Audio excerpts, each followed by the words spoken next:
Ich habe 10 Jahre gebraucht, um diesen Teigtrick zu lernen. Und du bekommst ihn jetzt in 30 Sekunden. 600 Gramm Mehl und halbes Backpulver verrühren.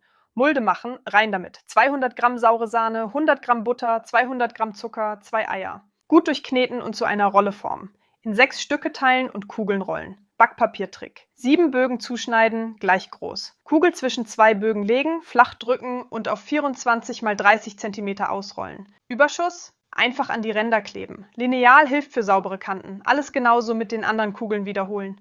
Mit Backpapier auf dem Blech bei 170 Grad 5 bis 8 Minuten backen. Jetzt die Creme. 80 Gramm Mehl, 180 Gramm Zucker, etwas Milch verrühren. Restliche Milch aufkochen, einrühren. Dann 200 Gramm Schoki, 100 Gramm Butter schmelzen lassen. Sofort auf die Böden streichen, 5 Stück bestreichen, die 6. bleibt oben ohne. Am nächsten Tag 100 Gramm Schoki plus 3 Esslöffel Öl schmelzen, auftragen und wieder ab in den Kühlschrank.